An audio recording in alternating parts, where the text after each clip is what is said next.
जम्बूद्वीप हस्तिनापुर में परम पूज्य गणिनी प्रमुख आर्यका श्री ज्ञानमती माता जी के सानिध्य में 2 अक्टूबर 2014 के दिन वार्षिक मेले का आयोजन सानंद संपन्न हुआ। विशेष रूप से इस दिन आश्विन शुक्ला सप्तमी के अवसर पर प्रातः भगवान शीतलनाथ जी का मोक्ष कल्याणक भक्तों द्वारा निर्वाण लाडू समर्पण के साथ मनाया गया।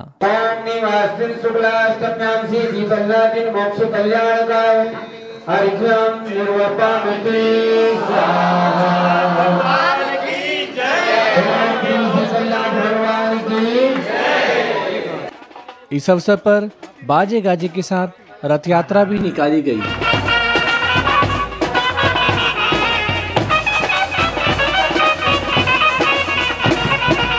जय विधि मंगल आरती कीजिए, पंच परम पद दसों के लीजिए, शैली आरती श्री राजा चौदह दीपा तीरथ जन्म जय आई, ज्ञानवती माता जी की तीरथ जन्म जय आई।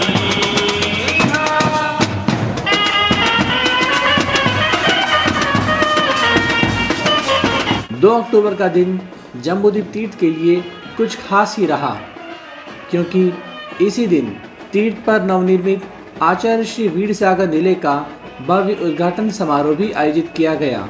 श्री राजकुमार सेठी परिवार कलकत्ता द्वारा उनकी मातेश्वरी स्वर्गीय लाडा देवी फूलचंद सेठी दीमापुर की पुण्यस्मृति में निर्मित किए गए इस त्यागीवर्ती भवन का उद्घाटन पूज्य माताजी द्वय एवं पीठाधीश स्वस्थ श्री रविंद्र कीर्ति स्वामी जी की उपस्थिति में किया गया।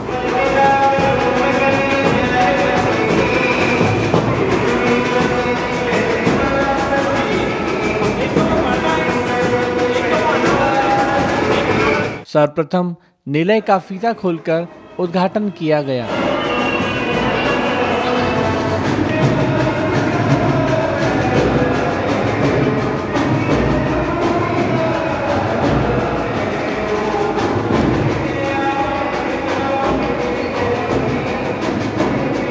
पश्चात श्री राजकुमार सेठी की धर्मपत्नी द्वारा निलय में मंगल कलश स्थापित किया गया।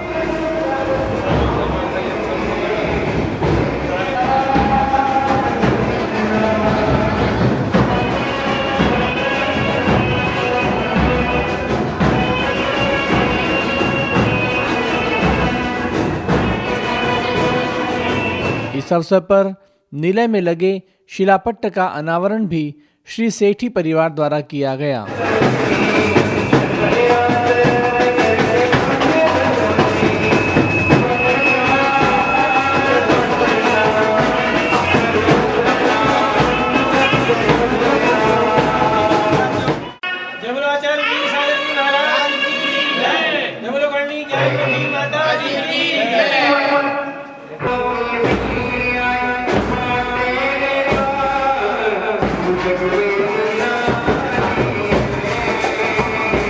इस शुभारंभ अवसर पर भवन के हॉल में भक्तों ने भगवान शांतिनाथ जी का पंचामृत अभिषेक भी संपन्न किया।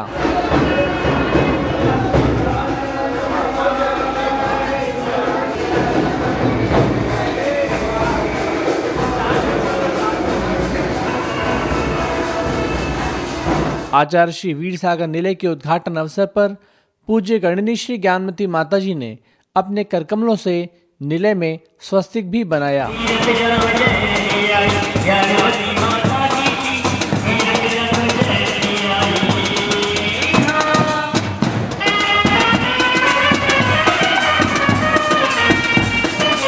मध्याह्न में निलय उद्घाटन की सभा का आयोजन हुआ।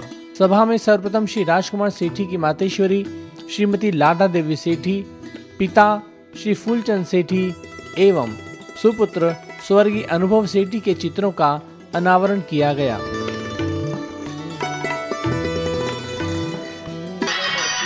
के लिए तो प्रशस्ति है। हाँ, आपका दे रहा नहीं उनको नहीं चाहिए। अभी बोला है क्या? मतलब उनको ये मालूम है, याद नहीं होगा। चलो दे दो थोड़ा है।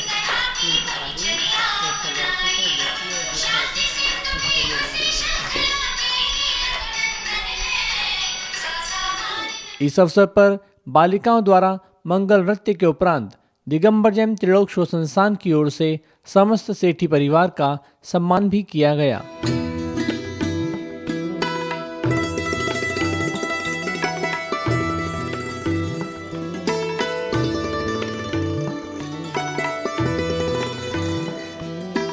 हस्तिनापुर में जम्बूद्वीप तीर्थ पर नवनिर्मित आचार्य श्री वीर सागर निलय के पुण्यार्जक श्री राजकुमार सेठी कलकत्ता के करकमलों में सादर समर्पित अभिनंदन पत्र।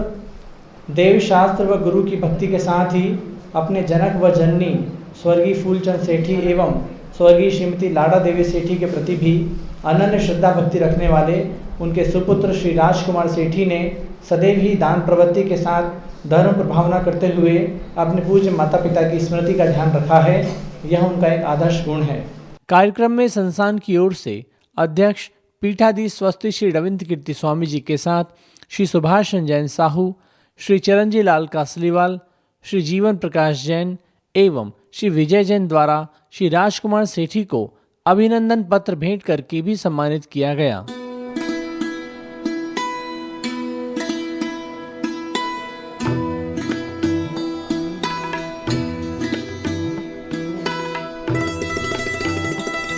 इस अवसर पर पूज्य माता जी ने सेठी जी को साहित्य भेंट करके आशीर्वाद प्रदान किया। अंत में प्रज्ञाशमनी आर्यगा श्री चंद्रामती माता जी एवं पीठाधीश स्वस्ति श्री रविंद्र कीर्ति स्वामी जी द्वारा आशीर्वचन व अन्य वक्ताओं के उद्बोधन भी संपन्न हुए।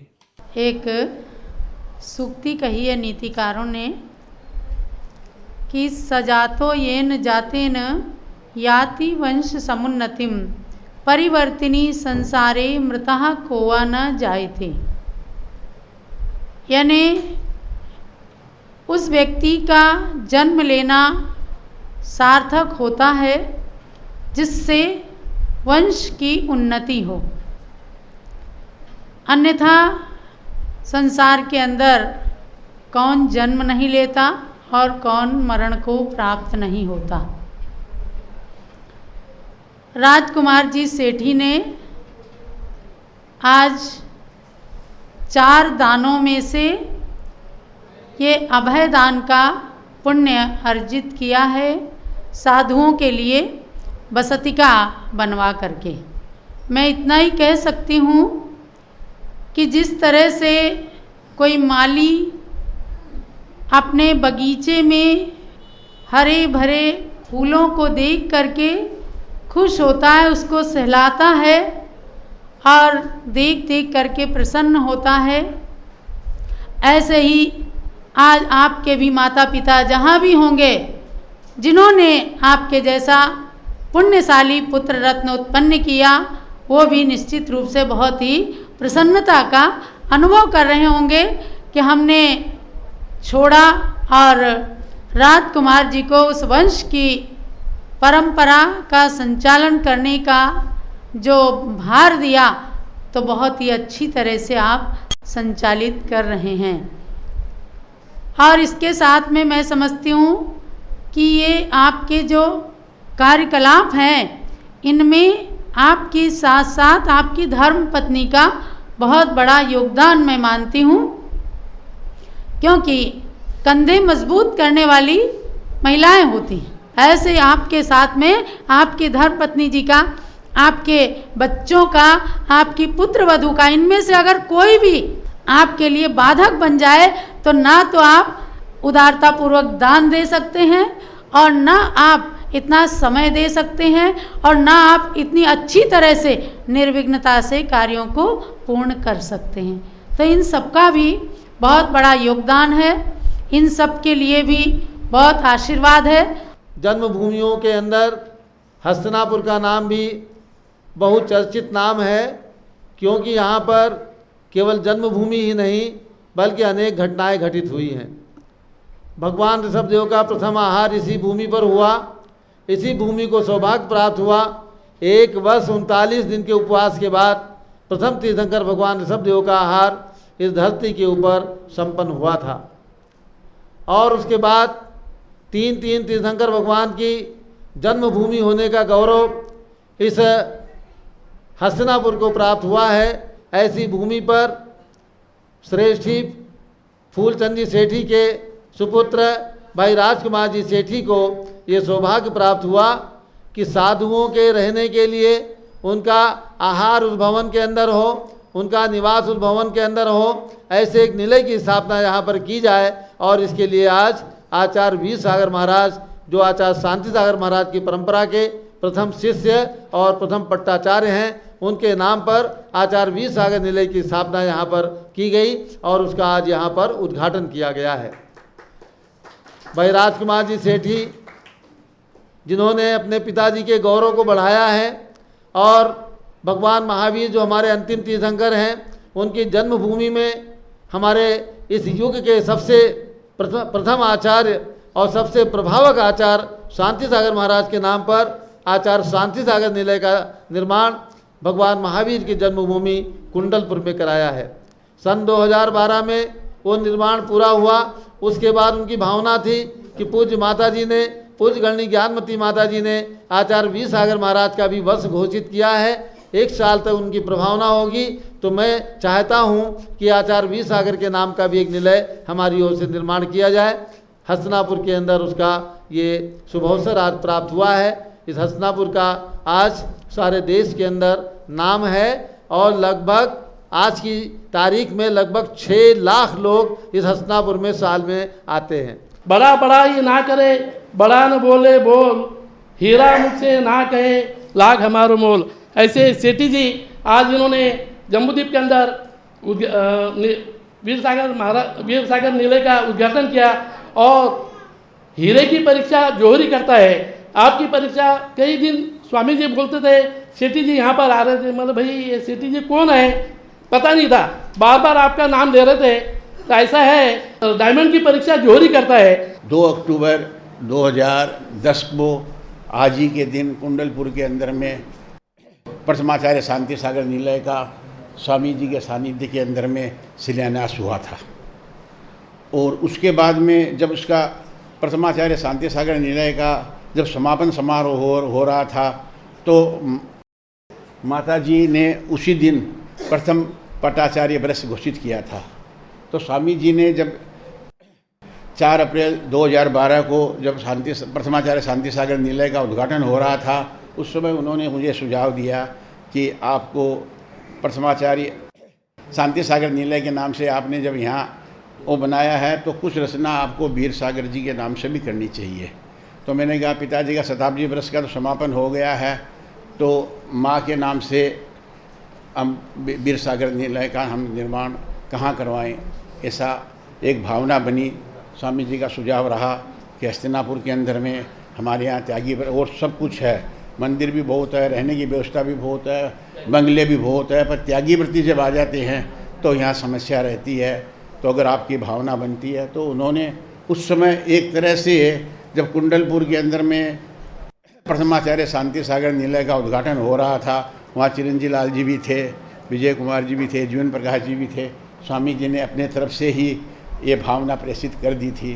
तो ये जो उद्घाटन समारोह आज हो रहा है, ये सारा का सारा परम पूज्य गणनी आर्यका ज्ञानमती माता जी के आशीर्वाद से, उनकी प्रेरणा से, उनके दिखाए गए मार्ग से, जो भी मैंने पिताजी का जन्म शताब्दी समारोह मनाया था, सारे भारतवर्ष में 52 हफ्ते में 52 कार्यक्रम करके मनाया था, जिसके अंदर में हमने असमिया भाषी विद्वानों का सम्मान किया था, उड़िया भाषी अध्ययन विद्वानों का सम्मान किया था, अनेक क्षेत्रों के अंदर में उपकरण चढ़ाए थे, 25 रजत प्रतिमाएँ विराजमान करवाई थी।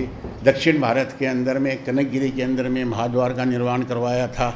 और जितने भी अतिशय क्षेत्र है, छिद्र क्षेत्र है, जिनवाणी का प्रकाशन, इस तरह करके वाद विवाद प्रतियोगिता, निबंध प्रतियोगिता करके 52 कार्यक्रम हमने 52 हफ्ते में किए थे। जो भी सफलता मिली थी, उस सफलता में सिर्फ माता जी का आशीर्वाद था। चंद्रामती माता जी के बारे में मैं ज़्यादा क्या कहूँ कि मेरे पास उनके लिए, क्योंकि उनकी विद्वता, उनके बारे में कुछ भी कहना सूर्य को दीपक दिखाना है। माता जी सूर्य की तरह है, हम दीपक की तरह हैं। तो हम क्या माता जी के बारे में कुछ बताएं। माता जी तो अपने आप ज्ञान का अक्षय भंडार है, और इतनी सरलता है माता जी के अंदर में। जब भी माता जी के पास आओ माताजी मुस्कुराती रहती है, आशीर्वाद देती रहती है। रविंद्र कीर्ति जी, रविंद्र कुमार जी, ब्रह्मचारी रविंद्र कुमार जी के रूप में हमारे घर ठहरे थे। उस समय मैं बहुत छोटा था और पिताजी के पास ही आए थे, पर पिताजी का 1976 में देवशास्त्र गुरु के सानिध्य में अचानक स्वर्गवास हो गया। जो पिताजी की जो परंपरा थी उसको चलाने का जिम्मा मेरे सिर पड़ा, तो मैं ब्रह्मचारी रविंद्र कुमार जी के संपर्क में बराबर बना रहा। जो भी यहाँ पर 78 के अंदर में जो पहला जम्बूद्वीप का पंच कल्याणक हुआ था, उस समय में भी मैं अपनी मातेश्वरी को लेकर के यहाँ आया था। उसके बाद दोबारा जब पंच कल्याणक हुआ तब भी मैं आया था। और लगातार अभी मेरे छोटे भाई की पत्नी का देहांत हो गया था, तो उसको मूर्ति बनाने का भाव था। मैंने कहा सीधे तुम हस्तिनापुर चले जाओ और माता जी का आशीर्वाद लो और भट्टारक जी के जिम्मे छोड़ दो, तुम्हारा काम हो जाएगा। तो ऐसा हुआ। 1.5 साल के अंदर में 31 फुट ऊँची प्रतिमा मैंने ब्रह्मचारी रविंद्र कीर्ति जी के दिशा निर्देशन में, इनके प्रयास से 100 टन का पत्थर बंगलोर से भागलपुर आके प्रतिमा निर्माण हो करके 1.25 साल के अंदर में इन्होंने पंच कल्याण करा दिया। तो इनके बारे में जो इनकी योग्यता है, आज सारे भारतवर्ष में किसी भी ब्रह्मचारी की, किसी भी भट्टारक की, उनके सामने इनकी सानी नहीं है। जय बोलिए पूज्य गणनी प्रमुख श्री ज्ञानमती माता जी की जय।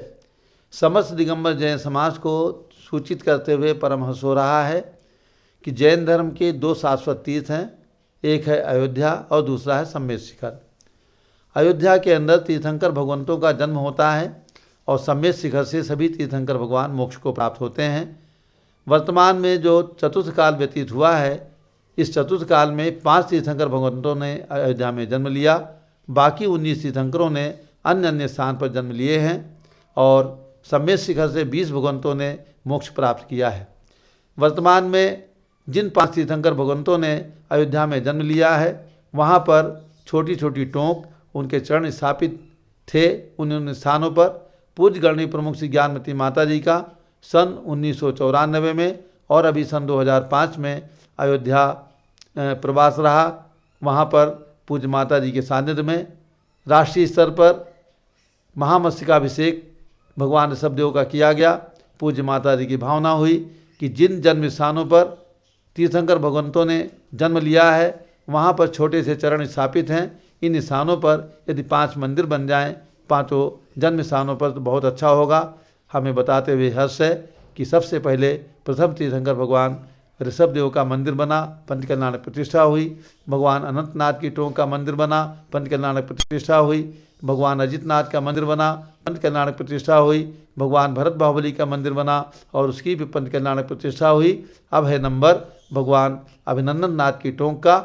यहाँ पर मंदिर का निर्माण, शिखर का निर्माण हो चुका है और अभी 27 नवंबर से 1 दिसंबर तक यहाँ पर मक्षी शुक्ला षष्ठी से मक्षी शुक्ला दशमी तक पंच कल्याणक प्रतिष्ठा महोत्सव होने जा रहा है। ये मंदिर एक ही महान भाव की ओर से बना है, उन्हीं की ओर से पंच कल्याणक है। इस पंच कल्याणक में जो भी दिगंबर बंधु सम्मिलित होना चाहें वे सादर आमंत्रित हैं। 27 नवंबर से 1 दिसंबर तक पंच कल्याणक प्रतिष्ठा अयोध्या में आप आ सकते हैं और इसकी जानकारी आप हस्तिनापुर के टेलीफोन नंबर पर दें तो आप वहाँ पर पंच कल्याणक में